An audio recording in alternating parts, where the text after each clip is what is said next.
Hello, everybody. It's Cody at Cody's Reading Time.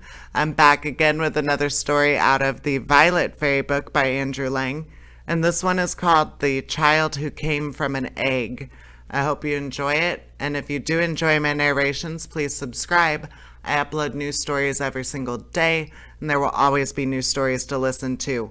All right, let's get started. The Child Who Came from an Egg. Here we go. Once upon a time there lived a queen whose heart was sore because she had no children.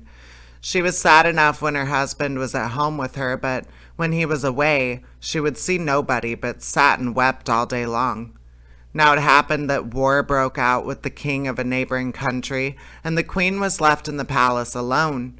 She was so unhappy that she felt as if the walls would stifle her, so she wandered out into the garden and threw herself down on a grassy bank under the shade of a lime tree. She had been there for some time when a rustle among the leaves caused her to look up, and she saw an old woman limping on her crutches toward the stream that flowed through the grounds.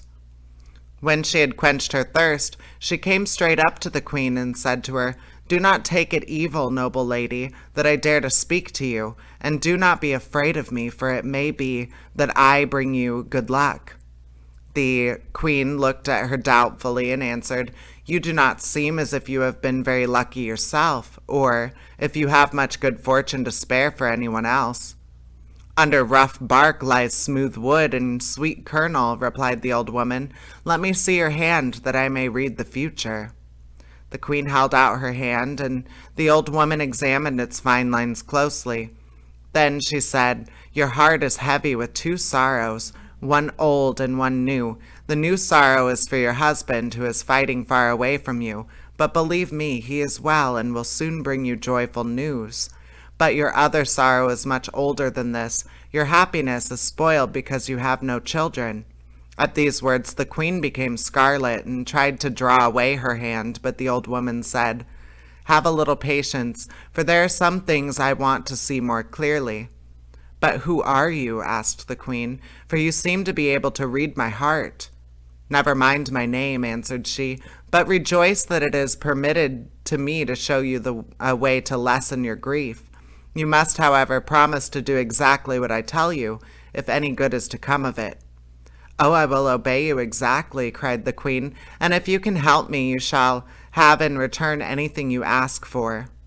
The old woman stood thinking for a little, then she drew something from the folds of her dress, and undoing a number of wrappings, brought out a tiny basket made from birch bark. She then held it out to the queen, saying, "In the basket you will find a bird's egg. You must be careful to keep it in a warm place for 3 months. Then it will turn into a doll. Lay the doll in a basket lined with soft wool and leave it alone, for it will not need any food, and by you will find it has grown to be the size of a baby. Then you will have a baby of your own, and you must put it by the side of the other child, and bring your husband to see his son and daughter. The boy you will bring up yourself, but you must entrust the little girl to a nurse. When the time comes to have them christened, you will invite me to be godmother to the princess, and this is how you must send the invitation. Hidden in the cradle, you will find a goose's wing. Throw this out the window, and I will be with you directly. But be sure you tell no one of all the things that have befallen you."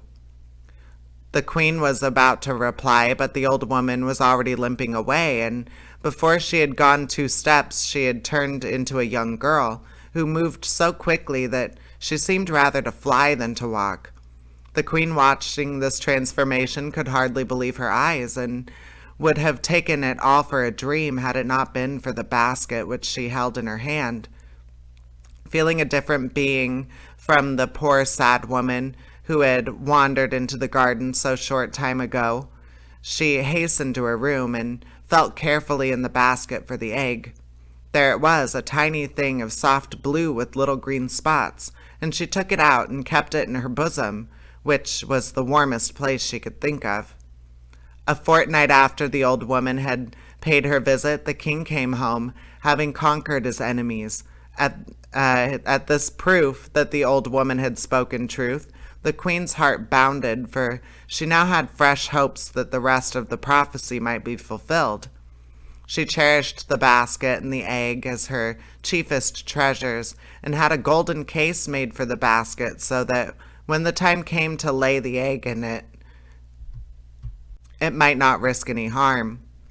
3 months passed, and as the old woman had bidden her, the queen took the egg from her bosom and laid it snugly against the warm woolen folds. The next morning she went to look at it, and the first thing she saw was the broken eggshell and a little doll lying amongst the pieces. Then she felt happy at last, and leaving the doll in peace to grow, waited, as she had been told, for a baby of her own to lay beside it. In course of time this came also, and the queen took the little girl out of the basket and placed it with her son in the golden cradle which glittered with precious stones. Next she sent for the king, who nearly went mad with joy at having sight of the children. Soon there came a day when the whole court was ordered to be present at the christening of the royal babies, and when all was ready, the queen softly opened the window a little and let the goose wing fly out. The guests were coming thick and fast when suddenly there drove up a splendid coach drawn by 6 cream-colored horses, and out of it stepped a young lady dressed in garments that shone like the sun. Her face could not be seen, for a veil covered her head, but as she came up to the palace where the queen was standing with the babies, she drew the veil aside, and everyone was dazzled with her beauty. She took the little girl in her arms, and holding it up before the assembled company, announced that henceforward it would be known by the name of Dotterine, a name which no one understood but the queen, who knew that the baby had come from the yolk of an egg. The boy was called Willem. After the feast was over and the guests were going away, the godmother laid the baby in the cradle and said to the queen, "Whenever the baby goes to sleep, be sure you lay the basket beside her and leave the eggshells in it. As long as you do that, no evil can come to her. So guard this treasure as the apple of your eye, and teach your daughter to do likewise." Then, kissing the baby 3 times, she mounted her coach and drove away. The children throve well, and Dotterine's nurses loved her as if she were the baby's real mother.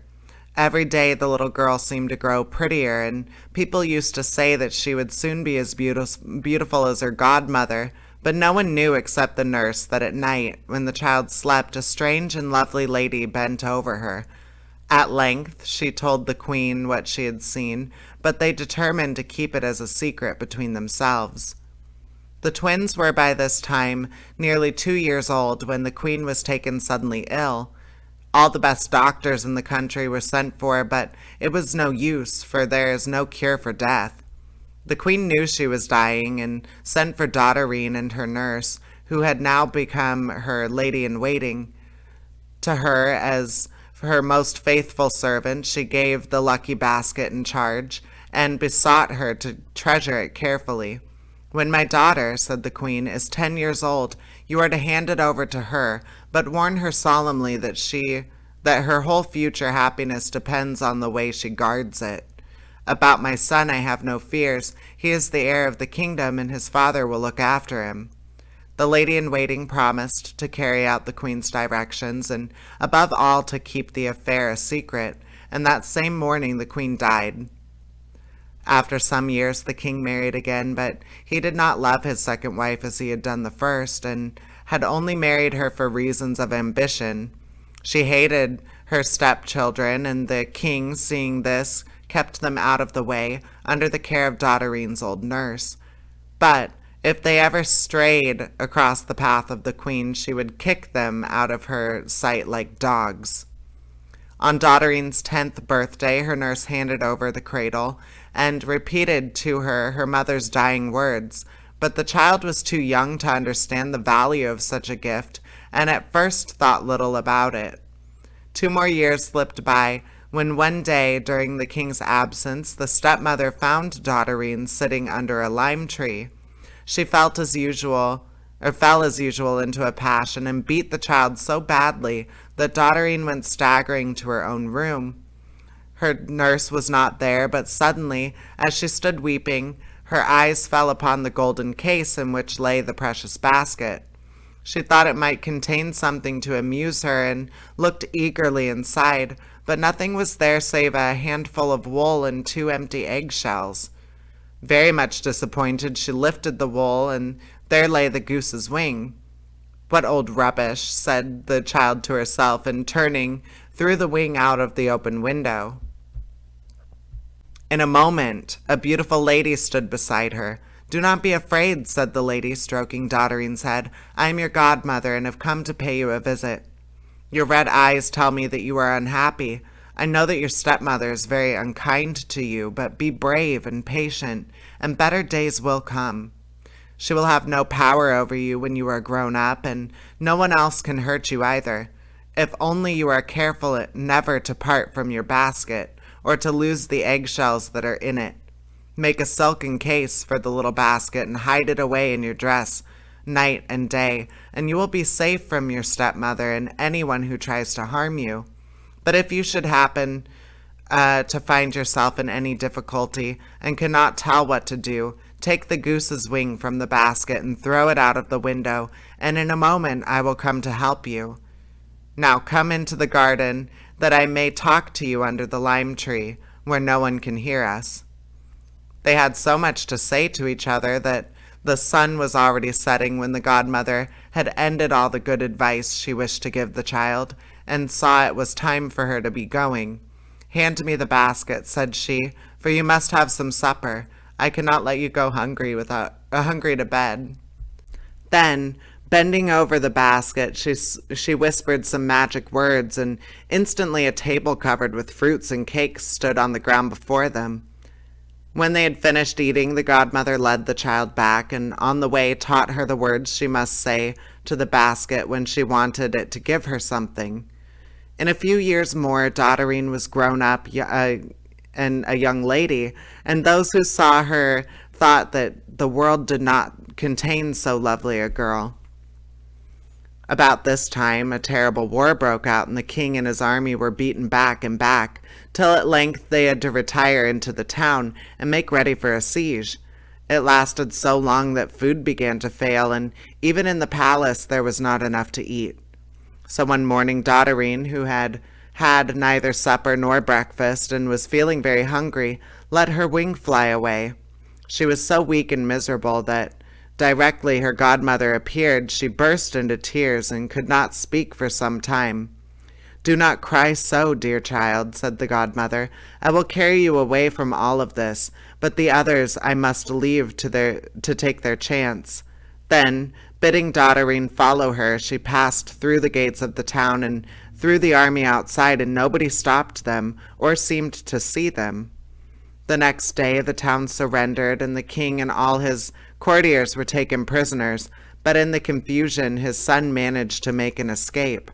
The queen had already met her death from a spear carelessly thrown. As soon as Dotterine and her godmother were clear of the enemy, Dotterine took off her own clothes and put on those of a peasant, and in order to disguise her better, her godmother changed her face completely. "When better times come," her protectress said cheerfully, "and you want to look like yourself again, you only have to whisper the words I have taught you into the basket, and say that you would like to have your own face once more, and it will be all right in a moment, but you will have to endure a little longer yet." Then, warning her once more to take care of the basket, the lady bade the girl farewell. For many days Dotterine wandered from one place to another without finding shelter, and though the food which she got from the basket prevented her from starving, she was glad enough to take service in a peasant's house till brighter days dawned. At first the work she had to do seemed very difficult, but either she was wonderfully quick in learning, or else the basket may have secretly helped her. Anyhow, at the end of 3 days she could do everything as well as she had cleaned pots and swept rooms all her life. One morning, Dotterine was busy scouring a wooden tub when a noble lady happened to pass through the village. The girl's bright face as she stood in the front door of the room with her tub attracted the lady, and she stopped and called the girl to come and speak to her. "Would you not like to come and enter my service?" she asked. "Very well," replied Dotterine, "if my present mistress will allow me." "Oh, I will settle that," answered the lady. And so she did, and the same day they set out for the lady's house, Dotterine sitting beside the coachman. 6 months went by, and then came the joyful news that the king's son had collected an army and had defeated the usurper who had taken his father's place. But at the same moment, Dotterine learned that the old king had died in captivity. The girl wept bitterly for his loss, but in secrecy, as she had told her mistress nothing about her past life. At the end of a year of mourning, the young king let it be known that he intended to marry, and commanded all the maidens in the kingdom to come to a feast, so that he might choose a wife from among them. For weeks, all the mothers and all the daughters in the land were busy preparing beautiful dresses and trying new ways of putting up their hair, and the 3 lovely daughters of Dotterine's mistress were as much excited about the rest.